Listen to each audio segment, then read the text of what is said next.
This is not a story about progress. It's a story about power.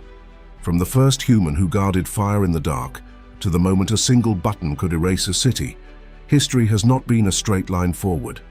It has been a pattern: survival, control, empire, collapse, rebuild, repeat. Kings claimed gods, empires claimed continents, machines claimed millions, and every age believed it was more civilized than the last. This is the story of how we organized ourselves, how we justified ourselves, how we destroyed each other more efficiently with every century, from the first grain store to the first nuclear weapon. This is the history of the world, and it is darker than we like to admit. Before kings, before gods, there was no empire, no crown, no borders, no written law, no history, only survival. Long before pyramids rose or armies marched, the world belonged to hunger, to cold, to whatever moved faster than you in the dark. You were not a citizen. You were prey that had learned to stand upright. The first humans did not conquer the world, they endured it. Ice ages carved continents into harsh, shifting terrain. Herds migrated. So did we, not out of ambition, out of necessity. Follow the animals or starve. There were no cities, only temporary shelter. No rulers, only strength, no justice, only consequence. Fire was not comfort, it was protection. It kept predators at the edge of the light. It hardened meat so disease did not hollow you out from within. It gave you hours after sunset, hours to think, to plan, to imagine something beyond tomorrow, and that may have been the first dangerous step. Because once humans began to imagine, survival was no longer enough. We began to remember, to carve shapes into bone, to bury our dead with intention, to mark time with the sky. That changes a species. When you bury your dead, you are saying something terrifying. This mattered, and once something matters, power follows. Agriculture did not begin because humans were clever. It began because wandering is exhausting. 10,000 years ago, some groups stopped moving. They planted grain, they waited, they built permanent shelter. And with permanence came hierarchy. If the crops fail, someone is blamed. If the stores are full, someone guards them. If someone guards them, someone commands them. This is how kings are born. Not from glory, from grain. Civilization did not begin as progress. It began as control.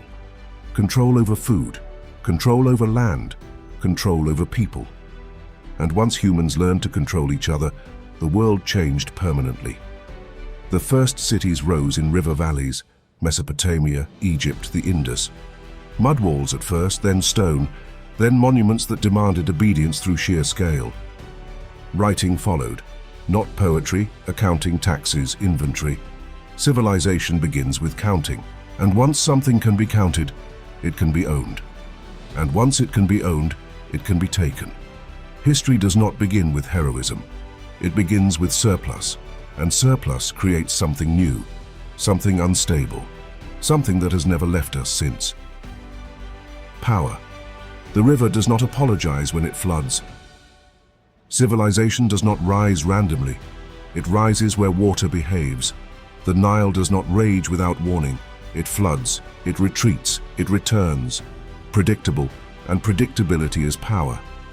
In Egypt, survival becomes mathematics. The river rises. The land drinks, the crops grow, grain fills storage. Storage feeds armies, armies defend borders. Borders create identity, and identity needs a symbol. So the pharaoh stands above them all, not as a leader chosen, but as a certainty. He is not elected, he is not debated, he is divine. When you are born into a world where the river decides whether you live, the idea of a god king feels logical. Someone must speak to the flood. Someone must command the sky, but divinity is expensive. Stone is cut, quarries emptied. Men haul blocks heavier than hope across burning sand. The pyramids rise slowly, not as miracles, as labor. Thousands work, some paid, some compelled, all controlled. The monuments are not built for the dead, they are built for the living.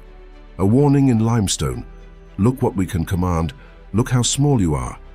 And while Egypt builds upward, others build outward. In Mesopotamia, cities compete: Akkadians, Babylonians, Assyrians. Power is no longer local, it spreads. Sargon of Akkad does not just defend his land, he takes yours. Empire is born when one city decides it is not enough, and once expansion begins, it rarely stops voluntarily. Assyria perfects intimidation. Their carvings do not hide cruelty, they advertise it. Enemies flayed, cities razed, survivors relocated. This is not chaos, it is messaging. Obey, or become example.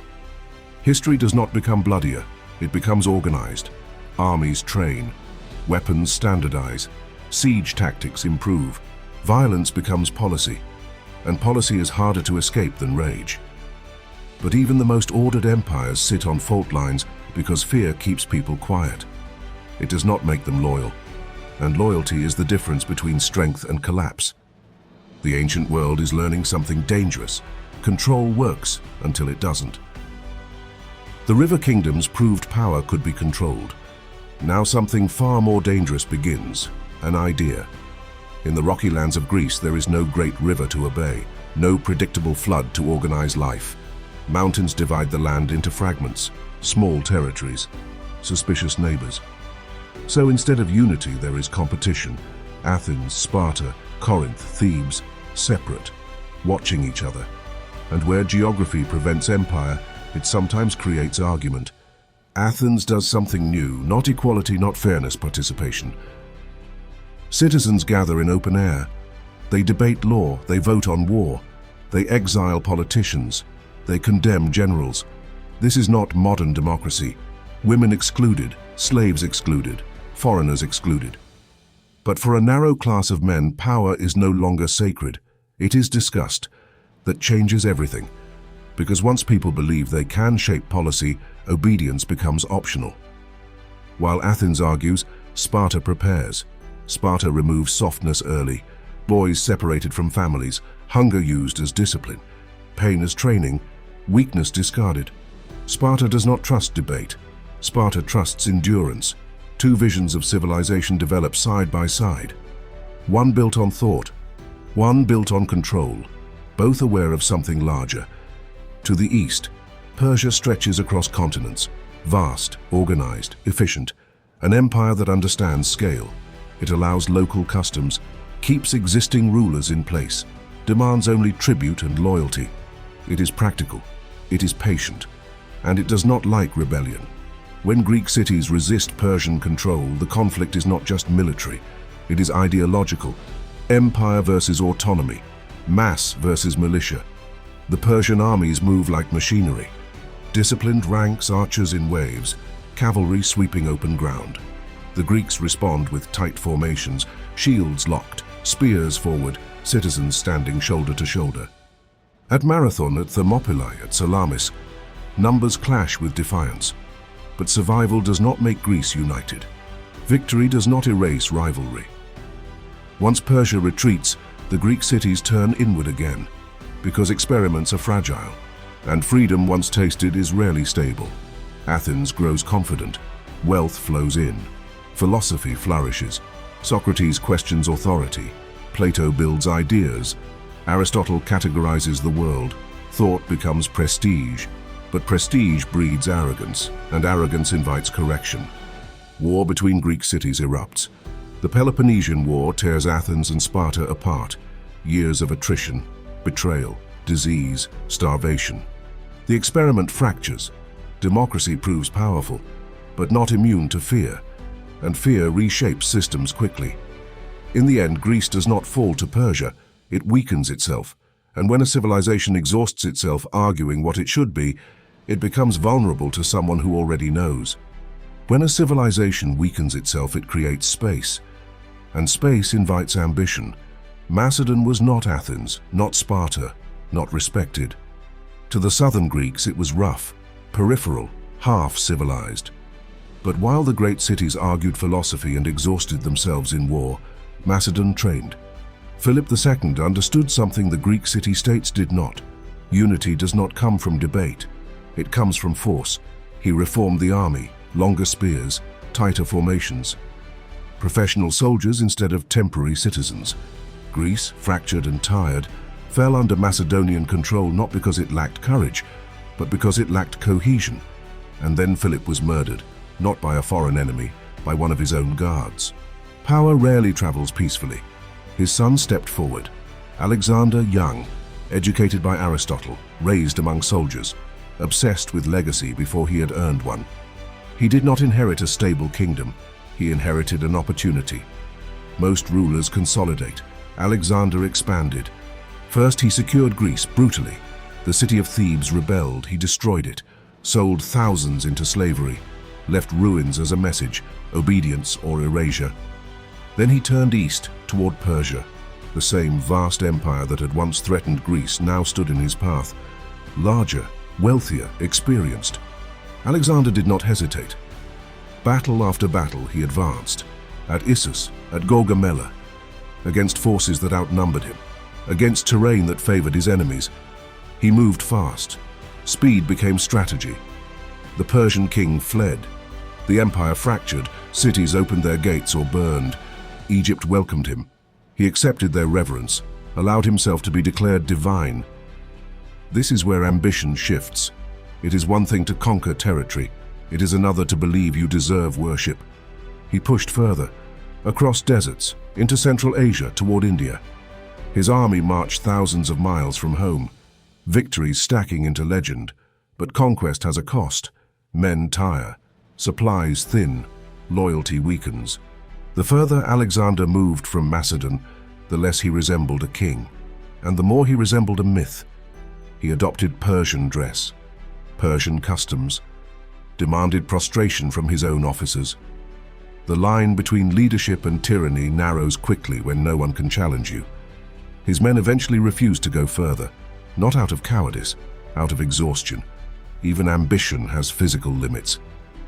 Alexander turned back, not defeated, just stopped. He died at 32, no clear heir, no stable succession. An empire stretching across 3 continents, and no structure strong enough to survive him. Within years, his generals carved it apart. The world he reshaped did not collapse. It fragmented. Greek language and culture spread across conquered lands. Trade expanded. Ideas traveled further than armies ever had. But the pattern remained. Rapid expansion, personal power, sudden death, chaos. History is beginning to show its rhythm: rise, consolidate, overreach, break. And somewhere beyond the Mediterranean, another power is watching. Patient, disciplined, not driven by one man's ambition, but by something far more durable. Ideas built Greece. Ambition expanded it. Rome engineered something colder. It did not begin as an empire. It began as a small settlement on uneven ground beside a river. No divine flood cycle, no ancient monument, just hills, trade routes, opportunity. Rome did not promise philosophy. It promised order. At first it experimented with kings, then it removed them. The Republic replaced the crown with systems. 2 consuls instead of 1 ruler, a senate to advise, assemblies to vote. It looked balanced. But balance in Rome was not equality. It was control spread carefully across powerful families. The Republic thrived because it solved one central problem: loyalty. Roman citizens did not just obey the state. They believed they were the state. Military service was duty. Expansion was security. Roads were infrastructure and strategy at the same time. Rome did not simply win battles. It absorbed territory. Defeated enemies were not always erased. Many were integrated, given partial rights, bound into Rome's growing web. This was not chaotic conquest. It was system building. Legions replaced irregular armies, standardized equipment, standardized training, engineers traveling with soldiers, fortifications rising overnight. The Roman legion was not a mob. It was a machine, and machines scale. As Rome expanded across Italy, then across the Mediterranean, it collided with Carthage, another power built on trade and ambition. The Punic Wars were not small conflicts. They were existential. Hannibal marched elephants over mountains to strike at the heart of Italy. Rome suffered humiliating defeats, entire legions annihilated, but Rome did not fracture. It rebuilt, raised new armies, adjusted tactics, outlasted. Carthage eventually burned, salt scattered across its fields. Rome sent a message: total destruction is sometimes easier than integration. Victory brought wealth. Slaves flooded into Italy, land concentrated in the hands of elites. Small farmers displaced, and inside Rome tension grew. Power struggles shifted inward. Generals realized something dangerous. Armies loyal to commanders were more powerful than armies loyal to the Republic. Julius Caesar crossed the Rubicon not just with soldiers, but with defiance. The Republic resisted. Too late. Civil war followed. And when it ended, Rome was no longer pretending. The Republic died quietly. The empire rose efficiently. Augustus did not call himself king. He called himself princeps. First citizen, language softens power. Structure hardens it. Under the empire, Rome perfected administration, tax systems, provincial governance, road networks stretching from Britain to the Middle East. It tolerated local gods, local customs. As long as taxes flowed and rebellion was rare, peace followed. Pax Romana, 2 centuries of relative stability. Trade flourished. Cities expanded, law codified. Aqueducts delivered water across miles of stone. From the outside, it looked invincible, but machines have weaknesses. They require constant input, constant revenue, constant expansion. When expansion slows, revenue tightens. When revenue tightens, soldiers grow restless. When soldiers grow restless, loyalty shifts. Emperors rose quickly and fell faster, assassinated, poisoned, replaced. Civil wars multiplied.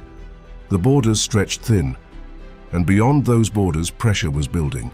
Tribes moved, migrations accelerated. Rome had built the most sophisticated system the ancient world had ever seen.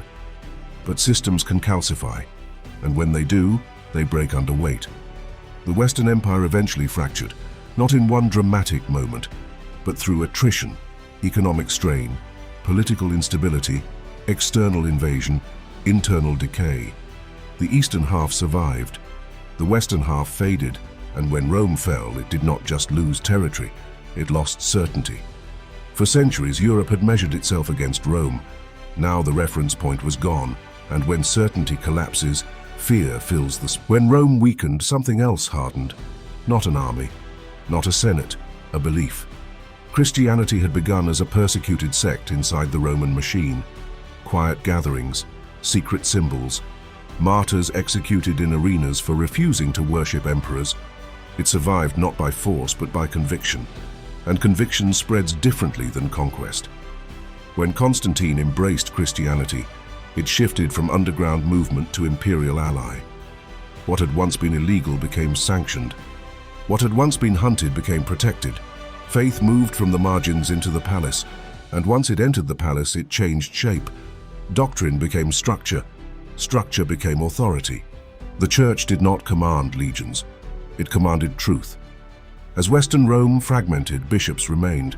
Monasteries preserved literacy. Scripture provided continuity in a landscape of collapsing governance. Where emperors failed, the church endured. Kings now sought legitimacy not just through bloodlines or armies, but through blessing. Crowning ceremonies became sacred rituals. Divine approval layered onto political rule, power fused with theology. To question authority became not just rebellion, but heresy. The medieval world did not lack violence, it sanctified it. Feudalism spread across Europe. Land divided among lords, protection exchanged for labor, loyalty sworn through oaths, chains of obligation stretching from peasant to king. Most people did not travel, did not vote, did not rise, they worked. Fields tilled, tithes paid, lives contained within narrow borders. Above them, castles rose, stone replacing timber, fortified reminders of hierarchy. And then came the Crusades, holy war. Armies marching under banners marked with crosses, not simply for land, but for salvation. Faith weaponized. Jerusalem became a destination soaked in blood. Cities captured, populations slaughtered. Victories framed as divine will. Religion unified Europe temporarily, but it also exposed fractures, because once violence is justified as holy, restraint weakens. At the same time, knowledge did not disappear. It shifted. The Islamic world preserved Greek philosophy, advanced mathematics, developed medicine and astronomy. Cities like Baghdad and Cordoba thrived while parts of Europe struggled. Civilization was no longer singular. It was competing narratives, and beneath castles and cathedrals, beneath sermons and swords, something else moved silently. Trade routes expanded. Merchants grew wealthier. Towns formed around markets instead of farms. Money began to rival land as power. The medieval world appeared rigid. But pressure was building underneath it. And pressure does not announce itself loudly. It accumulates. It did not arrive with an army. There were no banners, no warning, no declaration, just ships. In 1347, vessels docked at Mediterranean ports carrying something unseen. Sailors already dying, skin darkening, fever burning through muscle and bone. The Black Death did not need strategy. It needed proximity. It moved along trade routes, through markets, across villages, from rat to flea to human, invisible transmission, relentless progression. Within days, swellings formed, underarms, groin, neck, painful, blackened, the body fighting something it did not understand, most lost, cities emptied, fields left unharvested. Church bells rang constantly until there were no more hands to ring them. Up to a third of Europe's population vanished within a few years. Some regions lost half. Mass graves replaced burial rites. Families abandoned the sick. Priests died beside the people they tried to comfort. Faith did not stop it. Medicine did not understand it. Authority could not control it. For the first time in centuries, the system looked powerless. When fear cannot find a cure, it looks for a culprit. Minorities were blamed, accused of poisoning wells. Entire communities massacred out of panic. Violence turned inward. The plague did not just kill bodies, it fractured certainty. If God was in control, why this suffering? If rulers were strong, why this collapse? If society was stable, why this emptiness? And yet catastrophe creates strange consequences. With populations reduced, labor became scarce. Survivors discovered something unexpected: leverage. Peasants demanded higher wages. Serfs negotiated better terms. Landowners struggled to maintain control. The balance of power shifted quietly. Death leveled hierarchy in ways war never could. Fewer workers meant more value per worker. It was not justice, but it was change. The medieval structure cracked, and through those cracks something began to stir. Curiosity, reassessment, rebirth. Because when the old explanations fail, people search for new ones, and Europe was about to rediscover something it had once buried, its own past. When fear loosens its grip, curiosity steps in. The plague had thinned populations, but it had not extinguished ambition. In the Italian city-states, Florence, Venice, Milan, wealth flowed through trade rather than farmland. Merchants funded artists, bankers funded architects, scholars funded questions. The Renaissance did not begin with paint, it began with rediscovery. Ancient Greek and Roman texts resurfaced, philosophy returned, anatomy was studied openly. Perspective altered how humans saw themselves, not just in art but in thought. Humanism shifted the lens. The individual mattered, not just the soul, but the mind. This was subtle at first. Quiet studios, quiet libraries, but ideas travel faster than ships, and ships were improving. Compasses, caravels, navigational charts refined through generations of Islamic and Mediterranean knowledge. Europe turned outward, not for enlightenment, for roots. Spice was worth more than gold, silk worth more than silver. Direct access meant power, so sailors risked oceans they barely understood. Christopher Columbus miscalculated and found continents already inhabited. Vasco da Gama rounded Africa. Ferdinand Magellan's expedition circled the globe, barely. Exploration was not discovery, it was contact, and contact changed everything. Indigenous populations across the Americas encountered European ships carrying more than steel. They carried disease. Smallpox moved faster than armies ever could. Entire civilizations weakened before battles began. Conquest followed. Hernán Cortés in Mexico, Francisco Pizarro in Peru. Empires centuries old collapsed within decades. Gold flowed back to Europe. Silver mines stripped mountains bare. Wealth surged into monarchies that could now fund standing armies and stronger navies. Expansion became expectation. Trade turned global. So did exploitation. The Atlantic slave trade emerged as a brutal system designed for efficiency. Millions taken from Africa, transported under horrific conditions, sold as labor in plantations built to feed European demand, sugar, tobacco, cotton, commodities sweetened with suffering. This was not chaotic violence, it was organized extraction. Empires grew not only through land, but through supply chains. Portugal, Spain, then England, France, the Netherlands. Competition shifted from continent to ocean. Power was no longer measured only in territory, but in reach. And as wealth accumulated, so did tension, because ideas do not stay contained once trade routes open. Religious reform ignited across Europe. Martin Luther challenged church authority. Protestantism fractured Christian unity. Wars followed, not just political but doctrinal. Faith, once unified under Rome, splintered. The modern world was forming, connected, restless, expanding faster than it could stabilize, and expansion always demands fuel. The next transformation would not come from belief or exploration. It would come from something colder, energy. Empires once measured strength in land. Now they measured it in output. Coal did not look revolutionary. It was black stone pulled from the ground by men who rarely saw daylight. But when burned properly, it released something ancient. Stored sunlight, compressed over millions of years. Steam followed, and steam changed scale. Factories replaced workshops, machines replaced hands. Production accelerated beyond anything agriculture had allowed. The Industrial Revolution did not begin with comfort. It began with efficiency. Textile mills swallowed children small enough to crawl beneath moving parts. 12-hour shifts became ordinary. Cities expanded faster than sanitation. Smoke settled permanently into the air. Rural life emptied into urban streets. Opportunity and exploitation grew side by side. Railways cut across landscapes. Iron tracks linking mines to ports, ports to factories, factories to markets. Time itself became standardized. Clocks regulated shifts.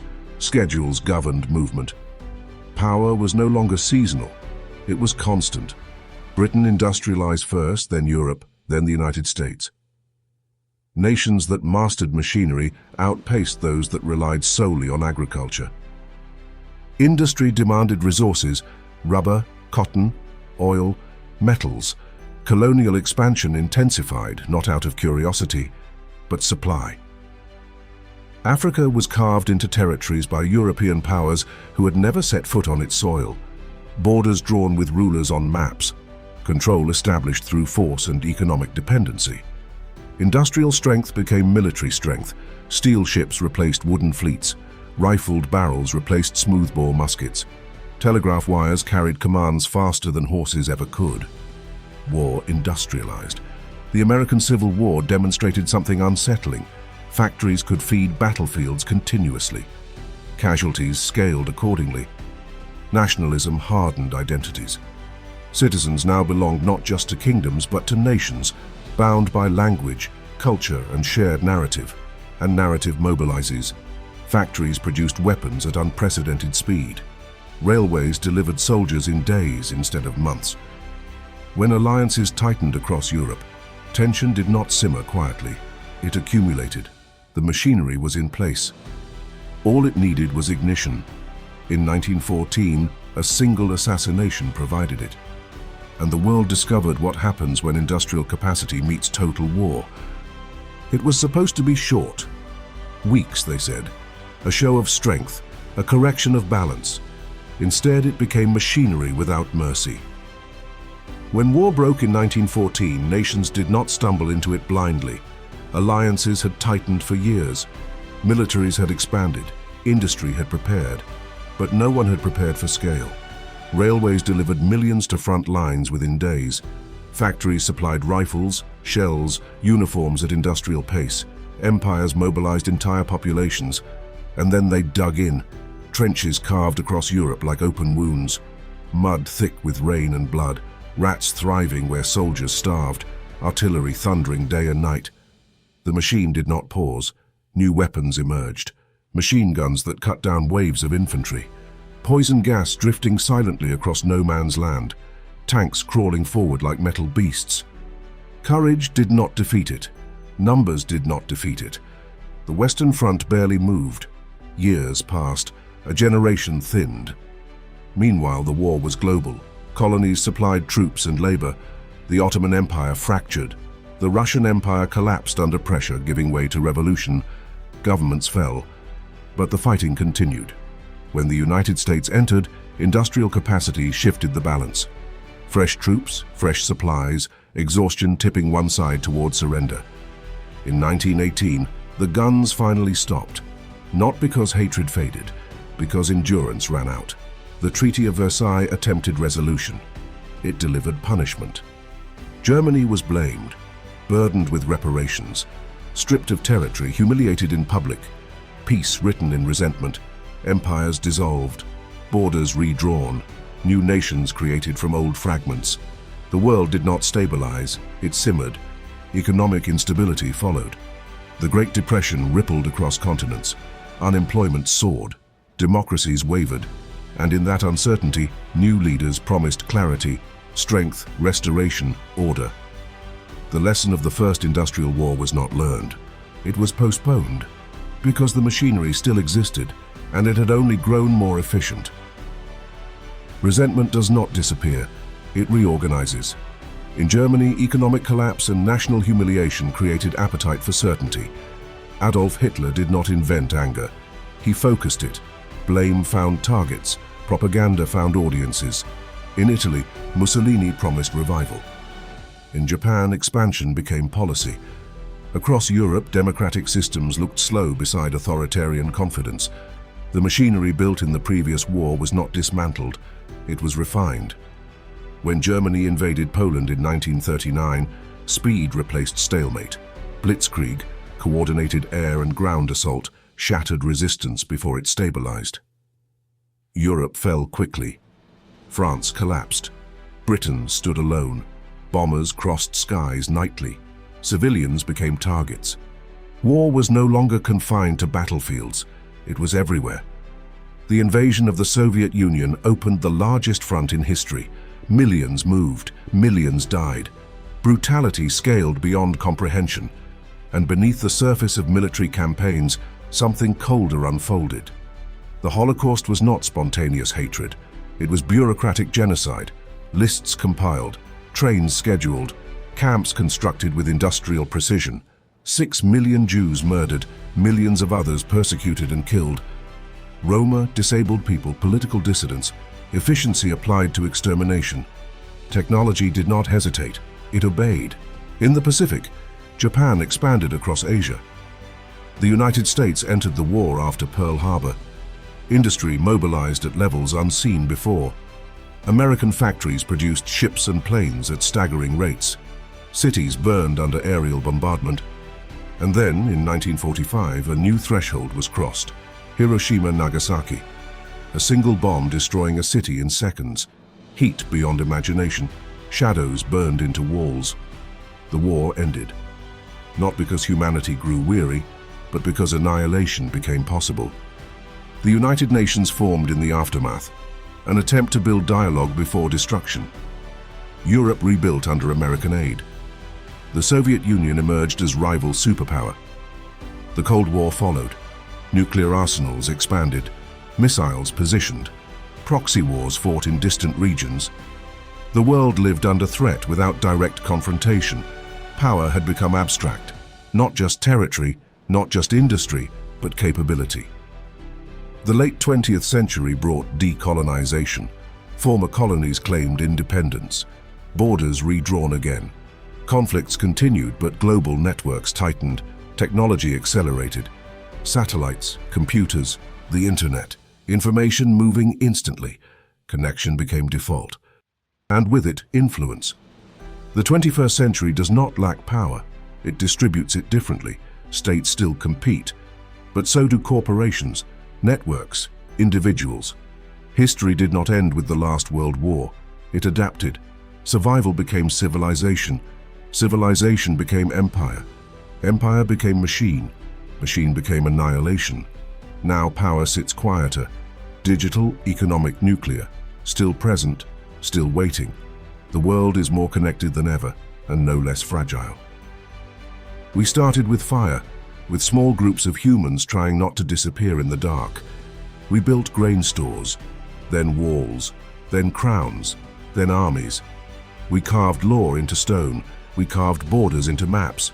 We carved names into history. Every era believed it had solved the chaos of the one before it.